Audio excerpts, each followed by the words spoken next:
I got a request to show how I make my shot snakes or my shot belt. All this is a little leather pouch that holds your loose shot for hunting small game with muzzleloaders. And there's many different styles, but what this is a little pouch that you can wear across your chest like this, and then you pour out your loose shot.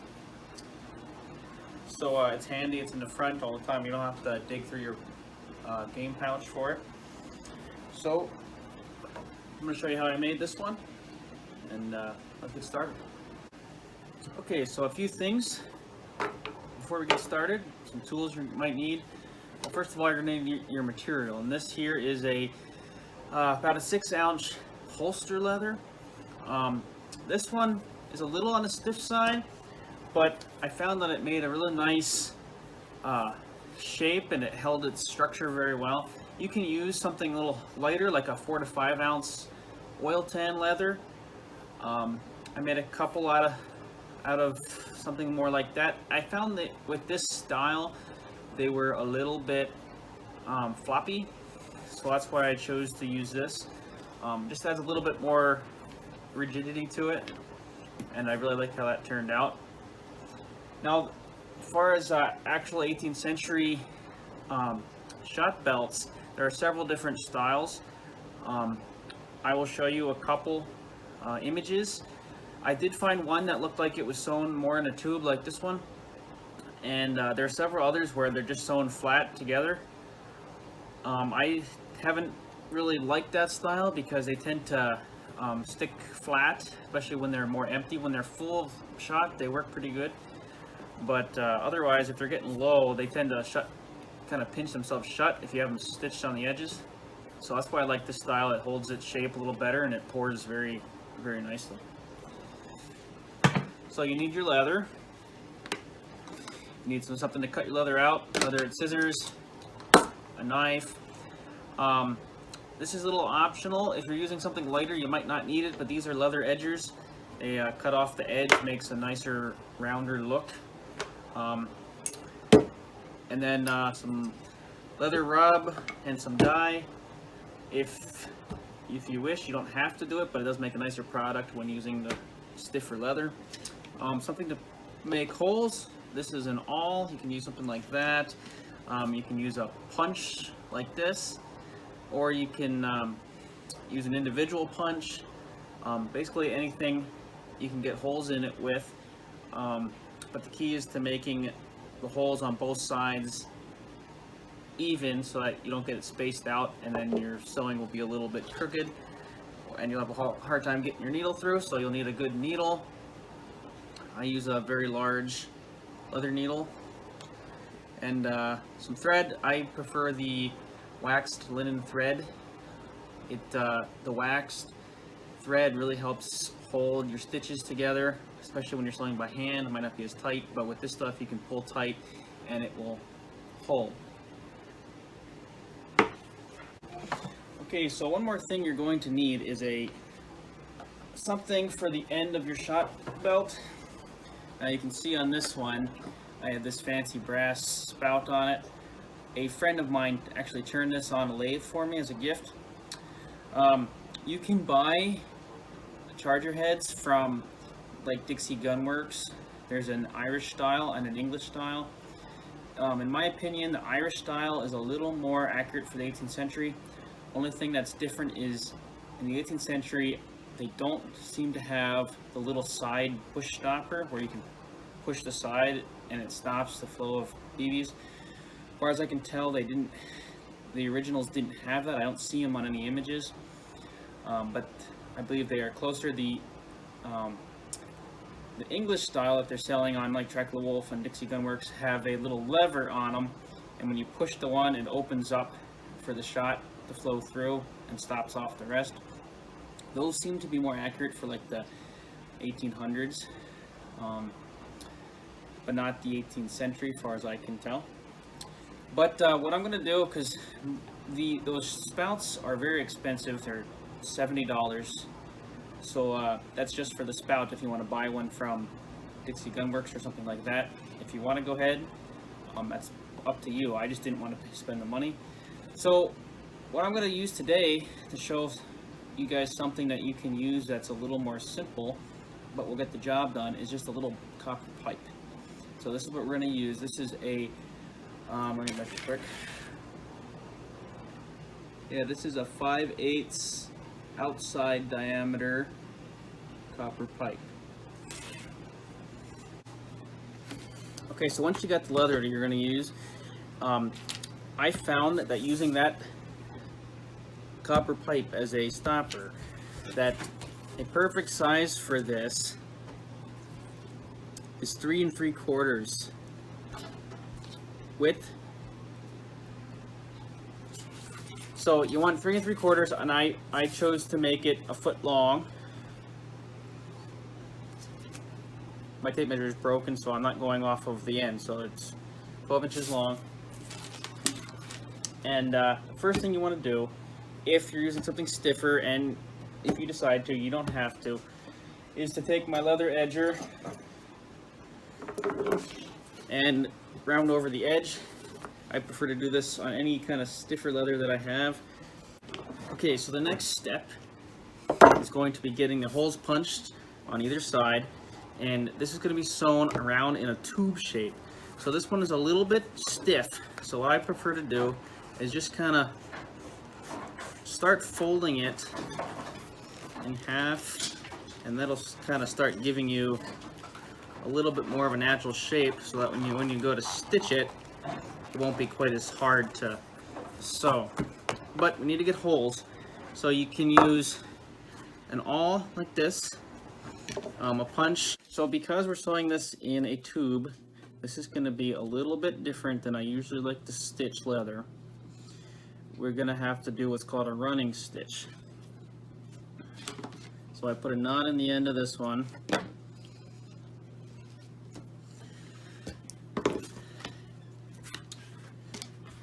Get this pressed a little bit more. And this is going to be stitched shut like this. So you pick a side, which side you want to overlap. And this one, I did it this side over that side. It really doesn't matter. So I take the inside one and go in the second hole till it stops. And I go up through the second hole here.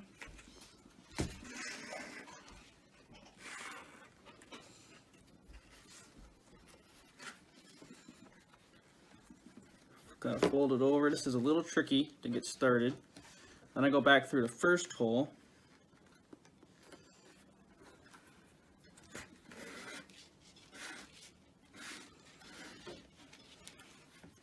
So, pull it tight. That kind of holds. That's the beauty of using the waxed thread.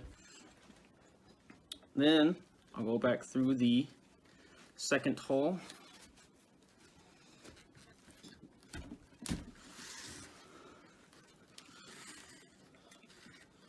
Okay, so now you're back on top, and you got a little bit of a back stitch going there. And then this is where it gets a little bit tricky. I go down through your next hole, both sides, and kind of push it up ahead. And I usually do this, let's see, this way like this, and then I grab a pair of needle nose pliers, kind of reach in, pull that through, and pull my thread through. And it takes a little time because you have to keep getting it realigned, re-squared with itself on the end. You don't want to keep making it all messed up.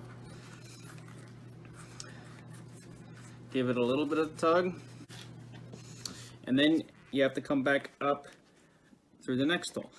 So what I do is I let it kind of open itself up, come up through the top one, and then I worry about it all lining up afterwards. Right, like that. Fold it over, give it a good strong tug, Okay, so I got to the end and I need to finish off my sewing. So since this is coming up through the last hole, I'm gonna go back down through the second hole. It's like so. Stick it out the end. Pliers. Pull that loop down. Like that. And then what I do is I go on the inside, go underneath my stitch,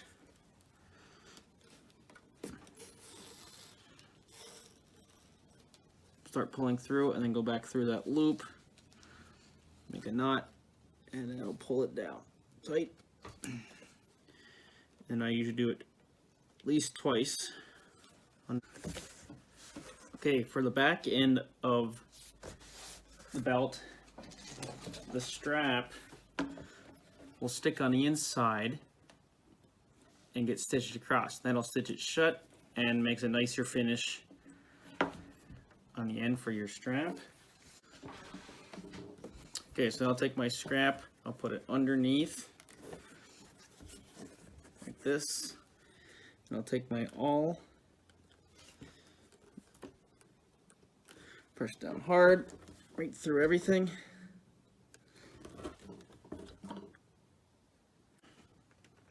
That, snip that, that is stitched on. Okay, so the next step is to sew the front edge of your strap onto the back. But you have to do this at the same time you're making a tight space for your spout to fit into. And this is kind of where it gets a little difficult and where sizing is crucial. And if you're not using the exact same size and measurements that I am, if you're using a different size stopper, you're going to have to adjust your own width of your pouch. So this needs to go in here like this, and then it needs to get pinched off on the sides and sewn down tight, and at the same time sewn to the strap in the back.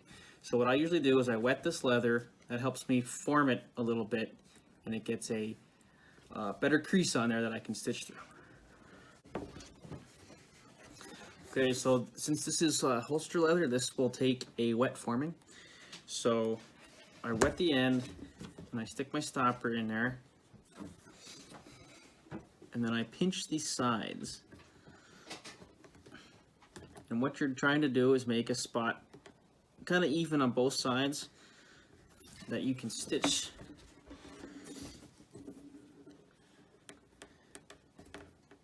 through. So this gets stitched on to the back here like this. So what you're going to want to do is you have to poke your holes with your awl right along this edge as tight as you think you can fold it against your pipe here, your stuff.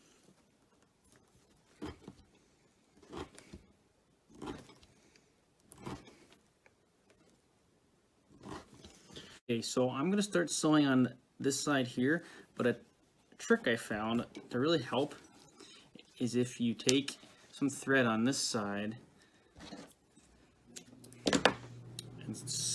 and kind of tie it shut over the end here like this, especially if you figure out where it needs to be. Just tie that shut, and that will give correct shape on that side, so that as you come to do this side, you won't get it shift over too far. Okay, so I got stitched on both sides now. Stitched right through the back of the strap as I went. I got it a little bit too tight on the sides as I stitched, and so I had trouble getting this back in. I wet it, and then I was able to get it back in. Stretches just a little bit, and then when it dries, it'll be perfect shape. So the next step would be to put a hole through the back here, and I went off to the side so I didn't punch any stitching in this part here, and put a screw in through the leather and then into the copper pipe on this one. Take that out, and then we'll find a hole punch, which you need to go get, and we'll punch a hole straight through here into this one. What you want to do is slide a extra piece of leather or something on the inside so that you don't punch all the way through to the front. Okay guys, so what I use to keep this stopper in, or this spout in, are these little brass screws that come from a Chicago screw, they're called, for leather working. They seem to work pretty well. So I was actually able to get a center hole in the back of this one, keeping it out of the way of this. So once you have your pipe in there, I just take my awl and scratch the pipe a little bit, and that'll give you a spot on here to drill your hole. So I drilled a hole in my spout here. This spout's a little bit long. I might trim it off later, but for now I'm gonna leave it.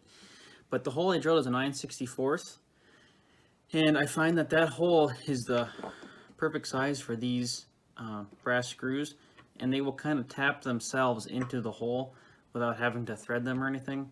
So you can stick them in there and start cranking it in, and it will actually kind of act like a tap and die and just kind of tap itself into the hole. And just keep turning until it gets really tight, and you'll actually make threads. So once you get your holes lined up, you can go ahead and stick your screw in there and start tightening that down back into those holes.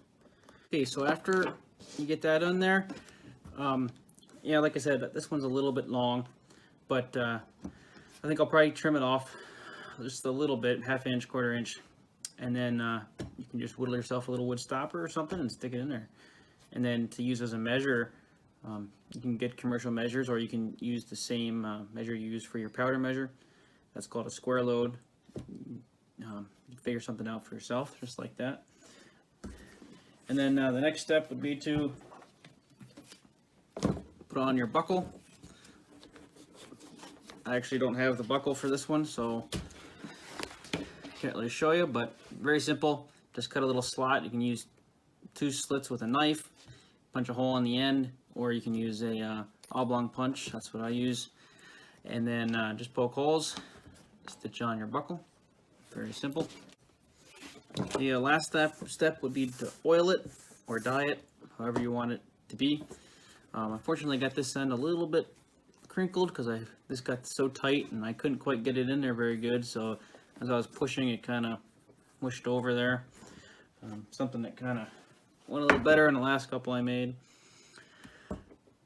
But I think it'll be just fine. I'll probably shape it a little bit while it's still damp and let it dry. So you can fill that with shot, and then it'll get worn right around the body like that. I think it looks quite nice, actually. Well, I appreciate you watching, and hopefully I can get out in the woods and show you using these in another video sometime soon.